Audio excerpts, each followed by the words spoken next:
Last के 20 days रह चुके हैं सीए फाउंडेशन की एग्जामिनेशन के लिए।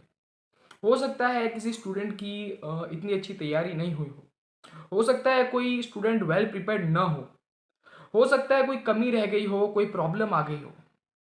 तो क्या अभी भी चांस है कि पास हो सकते हैं इन लास्ट 20 डेज में? The answer is yes, obviously. बिल्कुल पास हो सकते हैं लास्ट के 20 डेज में। जो लास्ट के 20 डेज होते हैं वो बहुत ही इफेक्टिव होते हैं एक स्टूडेंट के पॉइंट ऑफ व्यू से। इन डेज में इंटरेस्ट भी अपने आप आता है और बहुत ही इफेक्टिव टाइम रहता है और अच्छी तरह से पढ़ाई भी हो जाती है। तो इन 20 डेज में अच्छी तरह से प्रॉपर प्लानिंग, प्रॉपर तरीके से पढ़ाई करके, अच्छी तरह से और ज़्यादा पढ़ाई करके पास हो सकते हैं, भले ही इतनी अच्छी तैयारी अब तक नहीं हुई हो। तो लास्ट 20 डेज में प्रॉपर तरीके से पढ़ाई करनी चाहिए। तो सब्जेक्ट वाइज बात कर लेते हैं। There are total 4 subject in CA foundation. 4 subject होते हैं। अकाउंट्स और इकोनॉमिक्स बहुत ही स्कोरिंग सब्जेक्ट है, तो इन दोनों सब्जेक्ट में अच्छा स्कोर करना चाहिए जिसकी वजह से एग्रीगेट भी सेट ऑफ होने में आसानी हो।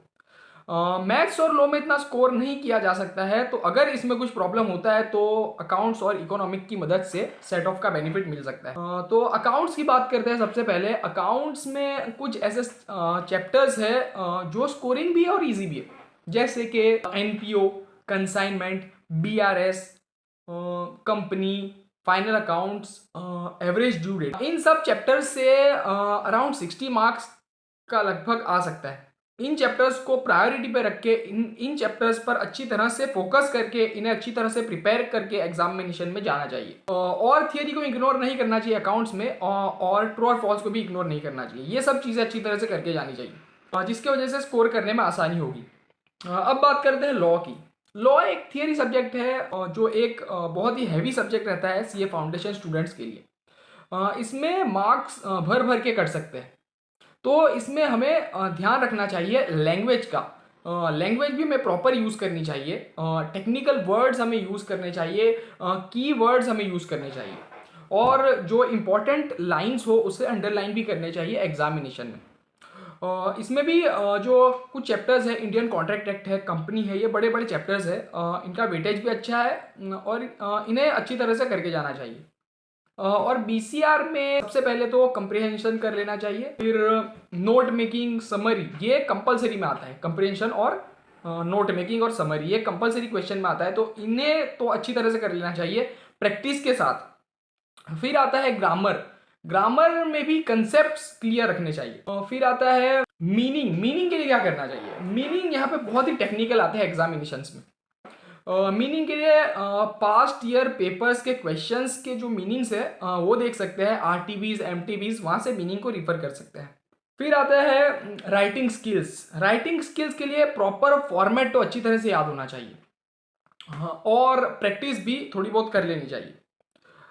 That's all for law. Now move on to the next one, third paper. The paper number 3 of CA Foundation, Maths.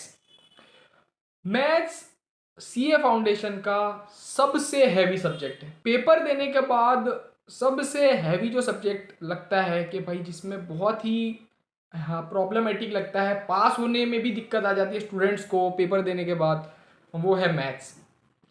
Maths में प्रॉब्लम इसलिए पड़ती है कि भाई जब हम यहाँ पे पेपर देते हैं, जैसे घर पे देते हैं या फिर मॉक टेस्ट देते हैं या फिर कहीं आईसीआई के कोई पेपर सॉल्व करते हैं, तो वो पेपर है ना अरेंज्ड होते हैं लाइन वाइज, चैप्टर वाइज। जैसे पहले 40 क्वेश्चंस मैथ्स के आते हैं, फिर 20 क्वेश्चंस एलआर के आते हैं और लास्ट के 40 क्वेश्चंस स्टेट्स के आते हैं, और चैप्टर वाइज ही होता है। तो वो ईजी रहता है यानी सॉल्व करने में कंपेरेटिव जो आईसीआई के एग्जामिनेशन में आते हैं। तो ये बात को अच्छी तरह से ध्यान में रखना है कि भाई वहाँ पे इस बात के लिए तैयार रहना है कि वहाँ पे जो क्वेश्चन आएंगे ना वो मिक्स क्वेश्चन आएंगे। वहाँ पे मिक्स क्वेश्चन आते हैं आईसीआई के एग्जामिनेशन, तो उसके लिए हमें तैयार रहना है, प्रॉपर प्लान रहना है, प्रिपरेशन अच्छी रखनी है और अच्छी स्ट्रेटेजी के साथ जाना है। स्ट्रेटेजी क्या होनी चाहिए? मेरी स्ट्रेटेजी ये थी, मैं एक स्ट्रेटेजी के साथ गया था एग्जामिनेशन में कि मुझे क्या करना है कि मुझे 100 क्वेश्चंस पूरे के पूरे पहले गो थ्रू कर लेना, फटाफट क्विक गो थ्रू कर लेना है।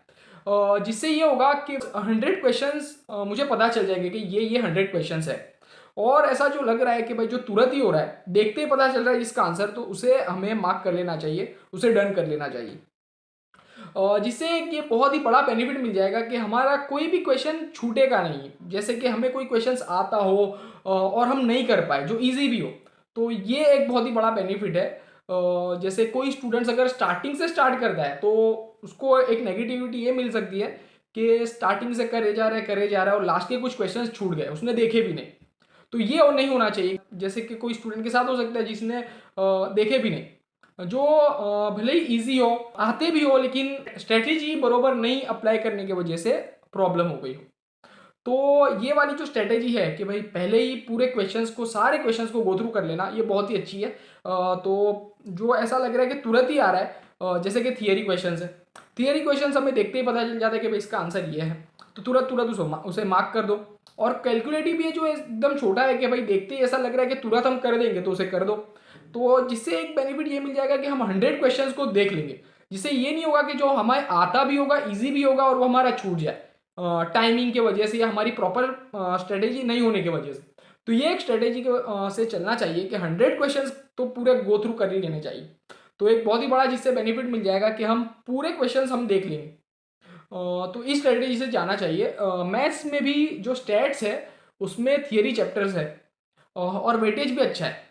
3 चैप्टर्स है, जो फर्स्ट चैप्टर है, सेकंड चैप्टर है स्टैट्स में, और जो लास्ट वाला चैप्टर है इंडेक्स नंबर। ये 3 चैप्टर का बहुत ही अच्छा खासा वेटेज है, और स्कोरिंग भी और बहुत ही ईजी है, और एकदम ही लेस टाइम कंज्यूमिंग है। एग्जामिनेशन में भी बहुत ही जल्दी इसके आंसर हम ला सकते हैं। ये 3 चैप्टर्स ऐसे हैं, और अराउंड मोर देन 20 मार्क्स का वेटेज यहाँ से देखने को मिल सकता है। और एलआर, वो तो भाई बहुत स्कोरिंग है, और इजी भी है, तो वो भी पूरा के पूरा कर लेना चाहिए।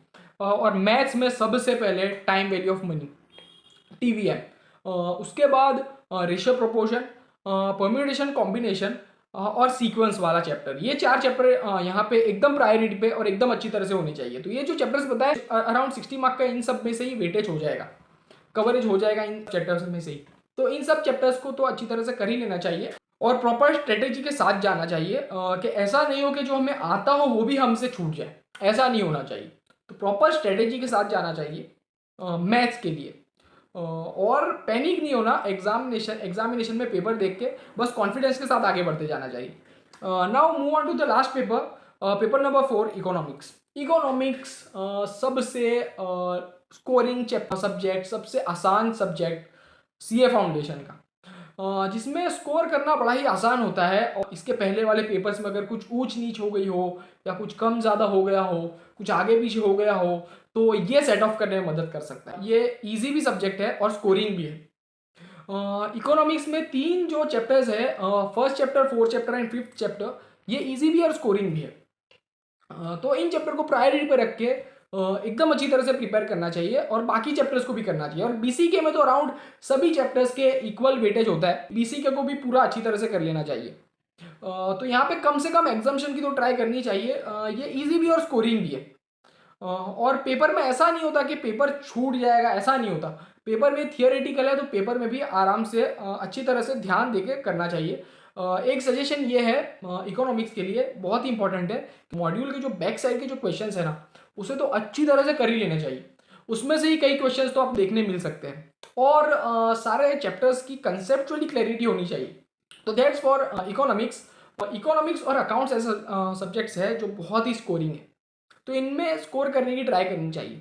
On the other side, law और मैथ्स जो है ना, वो ऐसे सब्जेक्ट्स है जिसमें मार्क्स लाना बड़ा ही मुश्किल है, बड़ा ही दिक्कत वाला काम है उसमें मार्क्स लाना। उसमें मार्क कट सकते हैं, मार्क्स यानी कम आ सकते हैं, तो उनमें भी यानी कम से कम मैनेज तो कर ही लेना चाहिए कि कम से कम 50 तक तो पहुंच ही जाए मैथ्स और लॉ में। तो प्रॉपर स्ट्रेटेजी, प्रॉपर प्लानिंग के साथ एग्जामिनेशन में जाना चाहिए। तो लास्ट की जो 20 डेज है, इनका प्रॉपर तरीके से यूटिलाइज करना चाहिए। अराउंड 8 to 10 आवर्स तो कम से कम पढ़ाई होनी चाहिए इन लास्ट के 20 डेज में। कोई भी स्ट्रेटेजी हो सकती है, जैसे कि एक दिन में 2 सब्जेक्ट उठाए, 3 सब्जेक्ट उठाए, या 4 सब्जेक्ट उठाए। मेरा पर्सनल ओपिनियन ये है कि 4 सब्जेक्ट डेली पढ़े जाए। जैसे 1.5 hour for 2 theory subjects, and 2.5 hour for 2 practical subjects. तो इससे क्या होगा, चारों सब्जेक्ट्स की रेगुलर हर रोज पढ़ाई होगी तो चारों सब्जेक्ट में अच्छी ग्रिप आ जाएगी। और सीए एग्जाम्स ऐसे होते हैं कि भाई एक सब्जेक्ट में स्ट्रांग है, मजबूत है तो नहीं चलेगा, सब में ग्रिप होनी चाहिए, सब में पास होना पड़ेगा। तो इसके लिए चारों सब्जेक्ट्स अगर रोज करेंगे तो अच्छी तरह से चारों में ग्रिप आ जाएगी और बहुत ही अच्छा रह सकता है। तो मेरा ओपिनियन यह है कि चार रोज किए जाए। और जो लास्ट के 20 डेज है वो बहुत ही इफेक्टिव होते हैं, बहुत ही मस्त होते हैं। यहाँ पे स्टूडेंट को इंटरेस्ट भी आता है, एक्साइटमेंट भी होता है और पढ़ने में भी मज़ा आता है और ये टाइम पे पढ़ाई हो जाती है। तो लास्ट के जो 20 डेज अब बचे हैं तो इसका प्रॉपर तरीके से यूटिलाइज किया जाए और अच्छी तरह से ज़्यादा पढ़ाई की जाए और पास होने के लिए बरोबर से मेहनत की जाए। तो that's all from my side. Utilise these 20 days very effectively. Thank you and have a nice day.